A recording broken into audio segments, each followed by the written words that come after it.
Operation लगातार जारी। आतंकियों के खात्मे को लेकर एक बेहद बड़ा ऑपरेशन चलाया जा रहा है। पुंछ, कठुआ समेत कई जगहों पर ये तलाशी अभियान जारी है। आतंकियों के खात्मे को लेकर लगातार एक्शन में है सुरक्षा बल।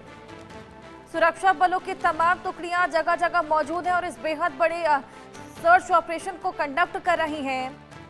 ऐसे में लगातार आतंकियों की ओर से जो घुसपैठ की कोशिशें जिन्हें नाकाम किया जा रहा है।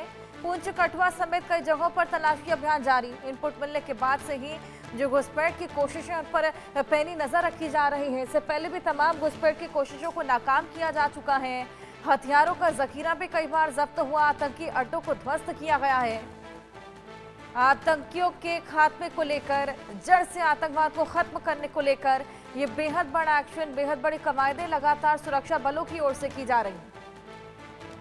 घाटी में जगह जगह ये सर्च ऑपरेशन, पुंछ, कठुआ समेत कई जगहों पर यह तलाशी अभियान चलाया जा रहा है। बड़े पैमाने पर यह सर्च ऑपरेशन लगातार जारी है। तो घाटी में जगह जगह आतंकियों की तलाश, आतंकवाद के खात्मे को लेकर यह बेहद बड़ा सर्च ऑपरेशन जारी है। एडवांसमेंट्स की सहायता यहां पर ली जा रही है। जिस तरीके से सर्दी का समय इस वक्त घुसपैठ की कोशिशें कहीं ज्यादा देखी जाती हैं, इन्हीं सभी कोशिशों को नाकाम करने के लिए लगातार नजर बनाए हुए है सुरक्षा बल। तमाम टुकड़ियां सेना की मौजूद हैं और आतंकियों पर कड़ी नजर रखे हुए हैं। आइए और जानकारी इसको लेकर लें। आशिक मीर हमारे सहयोगी हमारे साथ जुड़ गए हैं। आशिक, क्या इनपुट मिल रहा है, किस तरीके की स्ट्रैटेजीज अपनाई जा रही हैं आतंकवाद के खात्मे को लेकर? देखिए हर्षा, बिल्कुल कई टाइम से हम देख रहे हैं जम्मू कश्मीर के अलग अलग इलाकों में जो है एंटी टेरर ऑपरेशंस चलाए जा रहे हैं। और खासतौर पर अगर हम पहाड़ी इलाकों की बात करें, घने जंगल है जहां पर ये ऑपरेशंस जो है कंडक्ट किए जा रहे हैं। चाहे हम जम्मू क्षेत्र की बात करें या कश्मीर घाटी की बात करें, और लगातार सुरक्षा बलों को ये इनपुट भी आ रहा है कि घने जंगलों में जो है आतंकी छुपे हुए हैं, जिनकी संख्या 80 से ज्यादा हो गई है। और इन्हीं आतंकियों को ढूंढने के लिए अब बड़े पैमाने पर जो है सर्च ऑपरेशंस कंडक्ट किए जा रहे हैं। और अभी तक जो है कई सारे ऐसे टेररिस्ट हाइडआउट्स भी ध्वस्त किए गए हैं जहां पर काफी ज्यादा हथियारों का जखीरा भी मिला है। और कहीं ना कहीं ये सुरक्षा बलों के लिए एक बड़ी सफलताएं भी सामने आ रही है। और इसके अलावा अगर हम बात करें, घाटी के लाइन ऑफ कंट्रोल एरियाज में भी चौकसी जो है काफी ज्यादा बढ़ा दी गई है, क्योंकि ये भी इनपुट आ रहा है कि 120 के करीब आतंकी जो है टेरर लॉन्चिंग पैड्स पर मौजूद है, जो इसी फिराक में रहते हैं कि कब उनको मौका मिले वो घुसपैठ करने में सफल हो जाए। लेकिन तमाम तर कोशिशें जो है उनको नाकाम बना दिया जा रहा है। और कई सारे ऐसे सीज फायर वॉयलेशन इंसिडेंट्स भी हमने देखे, चाहे हम कुपवाड़ा लाइन ऑफ कंट्रोल की बात करें या उरी सेक्टर की बात करें। तो इन तमाम तर कोशिशों का मकसद यही रहता है कि ज्यादा से ज्यादा आतंकी जो है घाटी में धकेल दिए जाए। और फिलहाल जिस तरह से भारतीय सेना उसका मुंहतोड़ जवाब देती आ रही है, लेकिन एलओसी के करीब कई सारी संदिग्ध गतिविधियां भी जो है बढ़ गई है, जिसके चलते एलओसी के इलाकों में भी इस समय सर्च ऑपरेशन जो है वो कंडक्ट किया जा रहा है।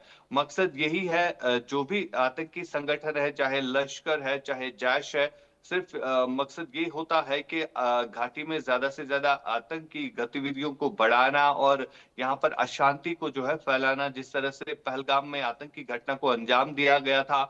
और यही कोशिश जो है लगातार की जा रही है, लेकिन इन तमाम तर कोशिशों को सुरक्षा बल जो है वो विफल बना रहे हैं। हर्षा, बिल्कुल, यहाँ पर सुरक्षा बल लगातार ये बड़े पैमाने पर सर्च ऑपरेशन कंडक्ट करके आतंकवाद के खात्मे को लेकर ये तमाम कवायदे कर रहे हैं आशिक।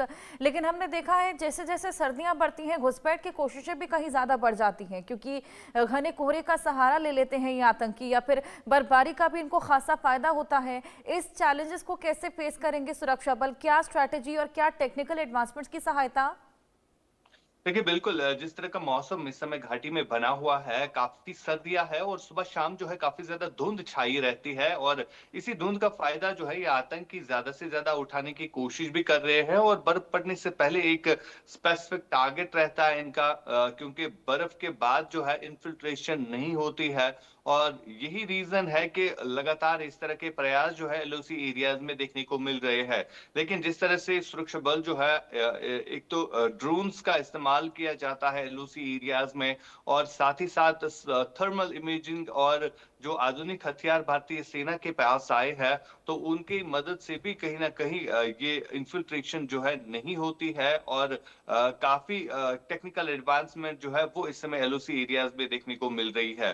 फिलहाल लगातार आतंकी जो है एक तरफ से घुसपैठ की कोशिशें कर रहे हैं, तो लेकिन दूसरी तरफ अगर देखा जाए तो इन तमाम तर कोशिशों को सुरक्षा बल जो है विफल बना रहे हैं, और साथ ही साथ जो ऑपरेशन इस समय घाटी में चलाए जा रहे हैं, चाहे हम दक्षिणी कश्मीर की बात करें या बिल्कुल। उत्तरी कश्मीर की बात करें, और साथ ही साथ जम्मू के इलाकों में जो ऑपरेशंस कंडक्ट किए जा रहे हैं, तो वहां पर भी ड्रोन्स और रुद्र हेलीकॉप्टर का इस्तेमाल जो है कुछ ऑपरेशंस पे हमने देखा था। और सबसे बड़ी बात यहाँ पर यह है कि ओवरग्राउंड वर्कर का नेटवर्क जो काफी ज्यादा बढ़ गया है, उस पर जिस तरह से प्रहार किया जा रहा है, अभी तक कई सारे ऐसे ओवरग्राउंड वर्कर्स जो है गिरफ्तार किए गए हैं, और कल भी हमने देखा कि 2 ओवरग्राउंड वर्कर्स को गिरफ्तार किया गया है, जिनसे कई आर्म्स और एमुनेशन जो है वो भी रिकवर हुआ है।